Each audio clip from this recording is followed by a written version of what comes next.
Welcome to special analysis. నేను రమా మండవ. ఈరోజు అనాలిసిస్లో భాగంగా మనం తీసుకోబోతున్న టాపిక్ ఏంటంటే సాయిరెడ్డి వర్సెస్ బొత్స, జగన్కు కొత్త తలనొప్పి అని కూడా మనం టైటిల్ పెట్టడం జరిగింది. దీనికి ఒక కారణం కూడా ఉంది. అసలు విజయసాయిరెడ్డికి బొత్సకి అసలు గొడవ ఏంటి? వీళ్ళిద్దరు ఆధిపత్య పోరు ఈరోజు నిజంగానే జగన్మోహన్ రెడ్డికి తలనొప్పి తీసుకొస్తూ ఉందా? ఒకవైపు వాళ్ళిద్దరూ ఒక సీనియర్ నేతలుగా ఉన్నారు. ఇటు ప్రత్యక్ష ఎన్నికల ద్వారా బొత్స ఎప్పుడు కూడా తనకంటూ ఒక సోలో ఇమేజ్ క్రియేట్ చేసుకుంటే, జగన్మోహన్ రెడ్డికి అత్యంత సన్నిహిత నేతగా పేరున్న విజయసాయిరెడ్డి కూడా జాతీయ స్థాయిలో తనకంటూ ఒక సెల్ఫ్ ఇమేజ్ క్రియేట్ చేసుకున్నారు. అలాంటి వాళ్ళిద్దరూ కూడా ఈరోజు పార్టీకి కావాల్సిన వాళ్ళే. పార్టీ ప్రతిపక్షానికి పరిమితమైన ఈ పరిస్థితుల్లో వాళ్ళిద్దరు స్ట్రాటజీస్ కూడా జగన్మోహన్ రెడ్డికి అవసరమే. అటు బొత్స పొలిటికల్ ఎక్స్పీరియన్స్ కానీ, ఇటు విజయసాయిరెడ్డికి దేశవ్యాప్తంగా ఉన్న పరిచయాలు కానీ జగన్మోహన్ రెడ్డికి కావాల్సిన పరిస్థితి ఉంది ఇప్పుడు. అలాంటి వాళ్ళిద్దరూ కూడా ఈ రోజున జగన్మోహన్ రెడ్డికి ఒక కొత్త తలనొప్పిని తీసుకొస్తున్నారు, ఒక కొత్త సమస్యను క్రియేట్ చేస్తున్నారనే చర్చ ఉంది. వీళ్ళిద్దరి మధ్య నడుస్తున్న ఆధిపత్య పోరు నిజంగానే జగన్మోహన్ రెడ్డికి, వైఎస్ఆర్సీపీకి ఎస్పెషల్లీ ఉత్తరాంధ్రలో ఇబ్బందిగా మారిందనే కొంత లీక్ కూడా వస్తోంది. అది వాస్తవం కూడా. అది ఎలాగో మనం చెప్పుకునే ప్రయత్నం అయితే చేద్దాం. నిజానికి మనం చూస్తే విజయసాయిరెడ్డికి ఈ మధ్య జగన్మోహన్ రెడ్డి ఉత్తరాంధ్ర బాధ్యతలు మళ్ళీ ఇవ్వడం జరిగింది. మరోవైపు చూస్తే బొత్సకి ఈరోజు ఎమ్మెల్సీ పదవి ఇచ్చారు జగన్మోహన్ రెడ్డి. ఇక విజయసాయిరెడ్డి డామినేషన్ను బొత్స తీసుకోలేకపోతున్నారని చర్చ ఉంది. అలాంటిది పార్టీ ఓడిపోయినా సరే, బొత్స ఓడిపోయినా సరే ఆయన తీసుకొచ్చి ఎమ్మెల్సీని చేసి తన్నెత్తిన పెట్టారని కూడా విజయసాయిరెడ్డి ఫీల్ అవుతూ ఉన్నారు. సో ఇలాంటి సిచ్యువేషన్లో వీళ్ళిద్దరి మధ్య ఆధిపత్య పోరు స్థానికంగా ఉన్న నేతలను కూడా ఒక సఫికేషన్ గురి చేస్తూ ఉంది. ఇక్కడ ఆధిపత్య పోరు కూడా ఒక కారణం ఉంది. మనం చూసినట్లయితే విజయసాయిరెడ్డి పార్టీలో ప్రధాన కార్యదర్శి నుంచి రాజ్యసభ దాకా కొన్ని కీలక పదవులు ఆయన్ని హక్కును చేర్చుకున్నాయి పార్టీలో. At the same time Jaganmohan Reddy CM కావడంలో 2019 ఎన్నికల్లో పీకే లాంటి వాళ్ళని ఆ పార్టీ కోసం స్ట్రాటజిస్ట్గా ఒప్పించడంలో కావచ్చు, అటు టీడీపీ పొత్తు వికటించేలా చేసి బీజేపీతో వైసీపీని లైజనింగ్ చేసే విషయంలో కావచ్చు, విజయసాయిరెడ్డిని ఆ రోజు వైసీపీలో కొట్టేవాళ్లే లేరు. అందుకే జగన్మోహన్ రెడ్డి పార్టీలో నెంబర్ 1, ప్రభుత్వంలో నెంబర్ 1గా ఉంటే విజయసాయిరెడ్డి కొన్ని రోజుల పాటు నెంబర్ 2గా వ్యవహరించేవాళ్ళు. ఆ స్థాయిలో ఆ పార్టీ కోసం బ్యాక్ అండ్ లైజనింగ్ చేస్తూ ఎప్పుడు పేరు తెచ్చుకున్నారు విజయసాయిరెడ్డి.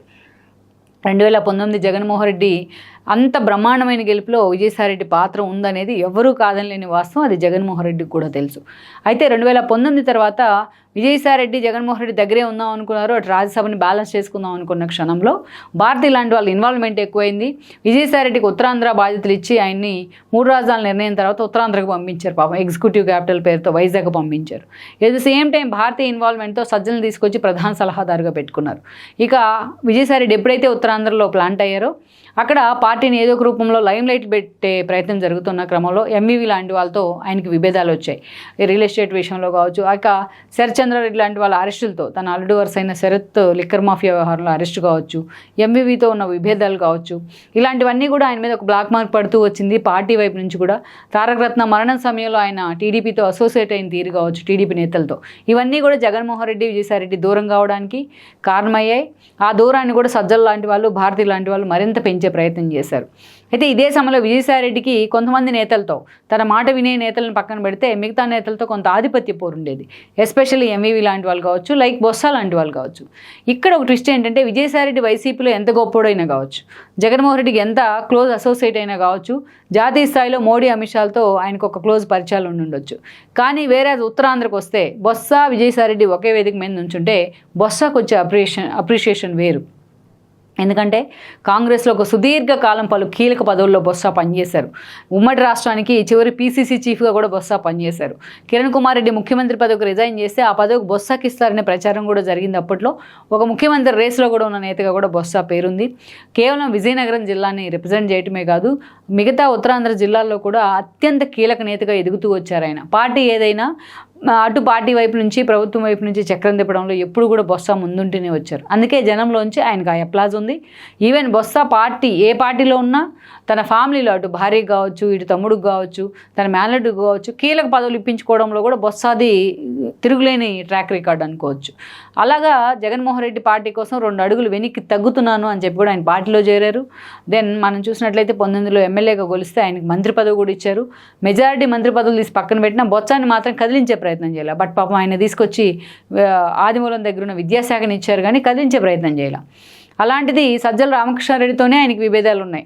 తన శాఖ మీద సజ్జల రుబాబు ఏంటని చాలాసార్లు మాట్లాడుతూ వచ్చారు బొత్స. ఇక విజయసాయిరెడ్డి ఎప్పుడైతే ఉత్తరాంధ్రలో జగన్మోహన్ రెడ్డి ప్లాన్ చేశారో అప్పటి నుంచి అడపాదడపా ఇలాంటి ఇష్యూస్ వస్తూనే ఉన్నాయి. అందుకనే బొత్స లాంటి వాళ్ళకి ప్యారలల్గా మధ్య శ్రీనివాసరావు, విజయసాయిరెడ్డి లాంటి వాళ్ళు ప్యాంపర్ చేశారనే చర్చ కూడా అప్పుడులో జరుగుతూ వచ్చింది. దెన్ మొన్నటి ఎన్నికల్లో బొత్స ఓడిపోవడం జరిగింది.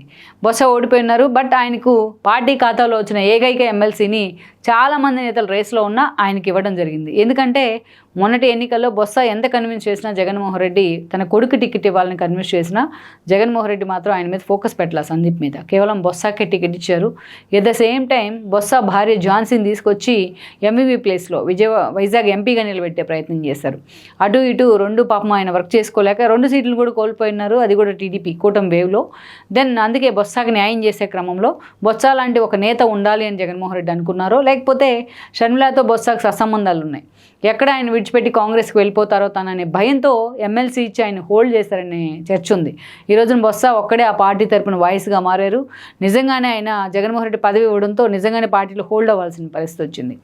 ఇలాంటి సమయంలో ఈరోజు మరోసారి విజయసాయిరెడ్డి జగన్మోహన్ రెడ్డి నిజంగానే పక్కన పెట్టారు. మొన్న ఎన్నికల సమయంలో సజ్జలు ఉంటే జగన్ ఓడిపోతున్నారు, విజయసాయిరెడ్డి ఉంటే గెలుస్తున్నారన్న ట్రాక్ రికార్డు కూడా తెచ్చుకున్నారు ఆయన.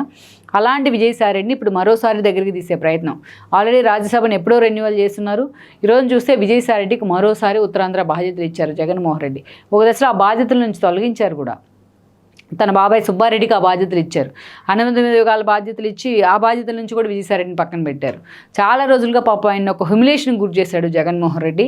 ఈరోజు విజయసాయిరెడ్డి ఎక్కడ బీజేపీలోకి వెళ్ళిపోతారో, బీజేపీ అమిత్ షా లాంటి వాళ్ళతో ఆయన టచ్లోకి వస్తున్న పరిణామాలతో జగన్మోహన్ రెడ్డి ఉలికిపాటుకు గురై ఆయనకు ఉత్తరాంధ్ర బాధ్యతలు కట్టబెట్టడం జరిగింది.